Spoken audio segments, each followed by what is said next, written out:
Bueno, muchas gracias. Un honor que me hayan invitado. Don Carlos, muchas gracias nuevamente por haberme invitado. Voy a tratar yo sé que es tarde y están la mayoría muy cansados. Me pidió don Carlos y la comisión, los compañeros de comisión, que hablara un poco del impacto que podría tener el Código Procesal Agrario en el INDER, el Instituto de Desarrollo Rural.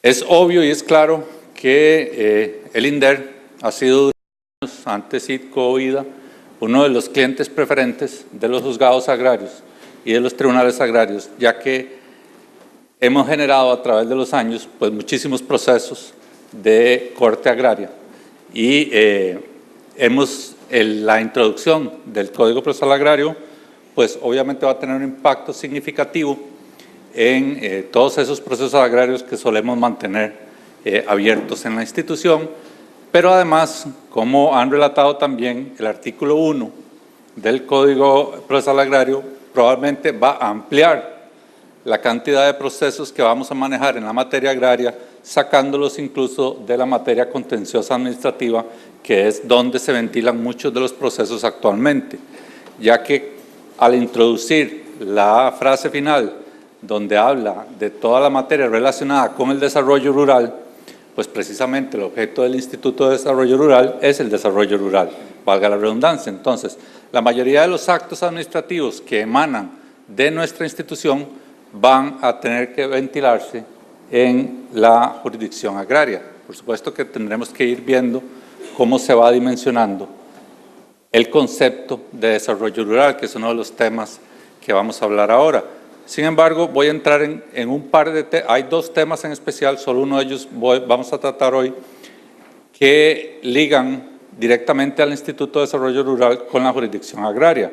Uno de ellos son las sucesiones en todas aquellas tierras que hemos titulado o hemos asignado en el INDER y que por disposición del artículo 70 de la Ley 9036 deben realizarse un proceso diferente o especial de sucesión que incluso durante un tiempo, lo que llevamos de ejecución de la ley, nos ha ocasionado diversos criterios en las jurisdicciones agrarias o en los diferentes juzgados agrarios sobre cuál es la participación de los jueces en ese proceso sucesorio administrativo casi que llama la ley 9036, y había una duda o una gran duda de en qué lugar se llevaban la sucesión. Si la llevábamos nosotros en el INDER en una vía administrativa o era el juez y nosotros teníamos cierta participación. Con el Código Procesal Agrario en los artículos 313 y 314 pues queda dilucidada la cuestión porque ahí se indica claramente que los procesos sucesorios del INDER se van a tener que llevar en la vía judicial. Es decir, nosotros vamos a tener cierta participación, pero el que lleva la sucesión es el juez agrario. Entonces, ese no es el tema que me voy a referir hoy.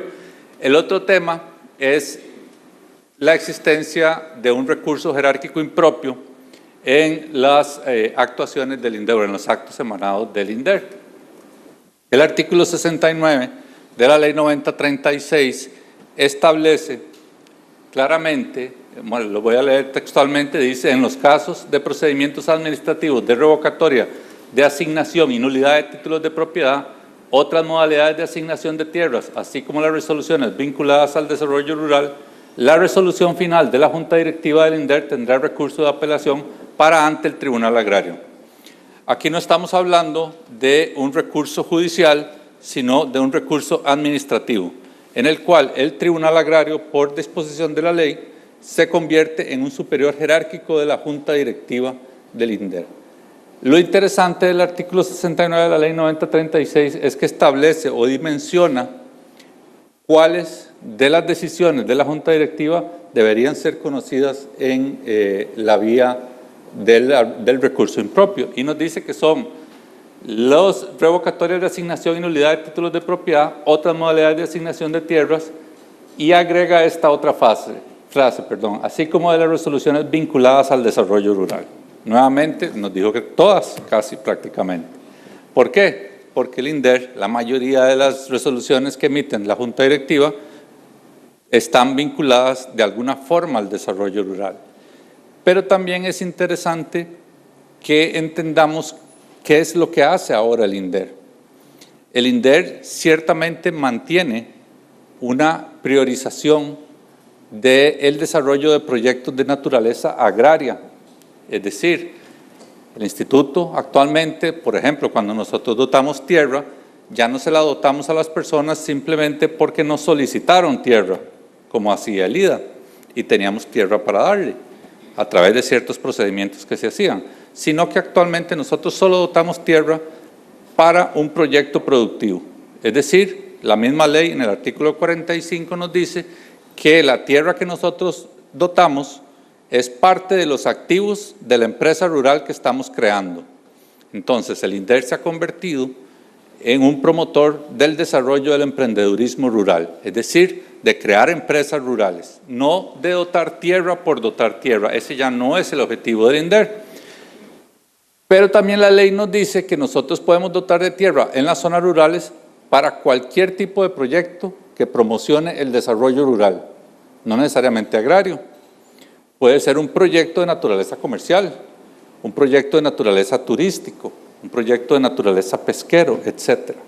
Aquí viene el asunto. Bueno, al Tribunal Agrario le va a tocar ver todas esas materias, no solo la agraria. Es decir, habrán conflictos de este tipo que tienen que ver con el desarrollo rural que tendrá que conocer que no es de materia agraria porque el proyecto para el que lo estamos dotando o negando o quitando, etcétera, no es de naturaleza agraria, sino puede ser de naturaleza incluso meramente comercial.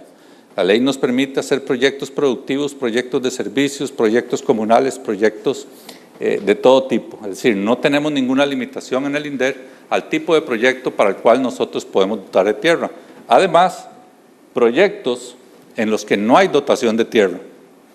Es decir, proyectos que generan desarrollo rural, pero nosotros como INDER no estamos dotando de tierra e igual serían conocidos por el Tribunal Agrario. Entonces, al Tribunal Agrario le tocará dimensionar precisamente cómo va a actuar en todas estas situaciones que se van a venir presentando, incluyendo ese término, relacionadas o vinculadas al desarrollo rural, ¿qué significa? Porque eso es muy amplio. A casi cualquier cosa puede estar vinculada al desarrollo rural. Entonces, le tocará al Tribunal Agrario determinar qué considera que está vinculado al desarrollo rural. Además, es muy importante lo que dice, emanadas de la Junta Directiva. ¿Por qué es importante? Resulta que el INDER tiene una particularidad en su ley, y es que tiene 3 órganos que según la materia pueden emanar actos finales o actos administrativos finales, ¿verdad? Y no solo la Junta Directiva. La Junta Directiva conoce ejecutar la política de desarrollo rural del INDER, determinar regímenes de tenencia de tierra, aprobar la dotación de tierra y su revocatoria, así como todas las autorizaciones sobre las mismas. Aprueba los presupuestos y empréstitos, expropiaciones, nombra al auditor, subauditor y gerente general, aprueba los reglamentos internos y de servicios y toda la organización interna. Incluso podríamos entrar en la discusión si todas esas materias están vinculadas al desarrollo rural. ¿Será el presupuesto, la aprobación del presupuesto del INDER una materia que está vinculada al desarrollo rural? Y por lo tanto será impugnable ante el Tribunal Agrario las decisiones que tome la Junta Directiva respecto a su propio presupuesto. Es algo que va a tener que discutirse o podría llegar a discutirse ante el Tribunal Agrario. Igualmente, cualquiera de las otras decisiones que tome, como con un empréstito o una expropiación, etcétera, etcétera. Pero además, la presidencia ejecutiva del INDER está denominada por la ley en el artículo 26 de la ley, en el inciso B, como el jefe supremo del INDER. Entonces, todas estas materias le corresponden a la Junta Directiva, pero el resto de las materias le corresponden a la presidencia ejecutiva definirlas en término final, es decir, dictar el acto final, incluyendo al ser el jefe tributario, porque nosotros también somos una administración tributaria, porque recibimos impuestos directamente y los cobramos nosotros directamente. Y por último, la Gerencia General en el artículo 30 también dicta actos finales en materia de contratación administrativa cuando estamos ante una licitación abreviada o una contratación directa. ¿Qué es lo importante de esto y por qué lo menciono? Este asunto del artículo 69 fue regulado en el Código Procesal Agrario en el artículo 11, inciso 4, que dice: en grado y de forma definitiva los recursos que se interpongan contra las resoluciones que dicte el Instituto de Desarrollo Rural. Sin embargo, la redacción de este inciso dice: los recursos que se interpongan, ¿cuáles? No dice. Dice todos los recursos que se interpongan, ¿contra qué? Todas las resoluciones que dicte el Instituto de Desarrollo Rural, no la Junta Directiva, como dice el artículo 69. Podría ser que se considere que este artículo 11 está ampliando el espectro de resoluciones que se pueden impugnar todavía aún más ante el Tribunal Agrario. Y podría ser que alguna persona impugnar y tendría que decir el Tribunal Agrario si entran o no dentro de, por ejemplo, resoluciones de la Presidencia Ejecutiva o resoluciones de la Gerencia General, puesto que el artículo 11, que es posterior a la Ley 9036, dice que todas son impugnables ante el Tribunal Agrario sin establecer. Y tampoco hace una referencia al artículo 69. No nos dice el artículo 11 que esas impugnaciones son las establecidas, por ejemplo, en el artículo 69. Entonces podría haber alguna interpretación de algunas personas en el que se amplió el espectro de posibles resoluciones impugnables ante el Tribunal Agrario, lo cual pues tendremos que ver cómo se desarrolla, pero es algo que vale la pena que vayamos estudiando o vayamos pensando cómo nos lo vamos a comer cuando venga ese asunto, ¿verdad? Ahora bien, ya para ir terminando, tal vez el Código Procesal Agrario, aunque es una excelente norma, se desaprovechó un poco la oportunidad porque no hubo una regulación específica a este recurso de jerárquico impropio en cuanto a la forma en que se va a llevar a cabo la resolución del mismo. Es decir, voy a poner un ejemplo en materia contenciosa administrativa. Ellos son el superior jerárquico impropio en materia municipal y el Código Procesal Contencioso Administrativo establece un proceso específico para la resolución de las apelaciones en materia municipal. En materia agraria, en el Código Procesal Agrario no se estableció. Eso quiere decir que entonces tenemos que aplicar la Ley General de Administración Pública, porque repito, estamos ante una materia administrativa, no una materia jurisdiccional. Por lo tanto, no podemos aplicar en primera instancia el Código Procesal Agrario. ¿En cuanto a qué me refiero? ¿Cómo van a ser las audiencias? ¿Qué pruebas se van a recibir? ¿En qué plazo se van a resolver? Etcétera. Deberíamos aplicar la materia establecida en la Ley General de Administración Pública, que tiene sus particularidades. Ahora bien, hay una norma dentro del Código Procesal Agrario, el artículo 202, que habla de la apelación dentro del proceso judicial, o sea, la apelación de las resoluciones o autos judiciales. El artículo 202 establece cuáles son los autos apelables y establece una lista taxativa de autos apelables en esta materia. Pero al final dice: serán también apelables los autos que tenga ese recurso en los procesos sucesorios, los de administración y reorganización con intervención judicial, conforme a la normativa procesal civil. Hasta aquí nos viene hablando de autos y termina: de igual forma serán apelables las resoluciones que tengan ese recurso según legislación especial.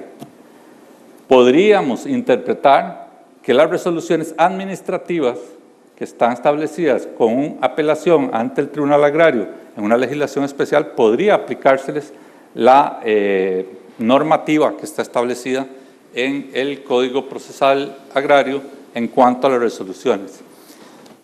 Sería muy importante, o nosotros consideramos que sería muy relevante en estas resoluciones de las apelaciones como jerárquico impropio, tener la oportunidad de tener audiencias orales, en las cuales se pueda presentar ante el Tribunal Agrario tanto la posición del INDER como la posición que pueda tener la otra parte, sobre todo porque pueden llegar a ser incluso materias de suma relevancia.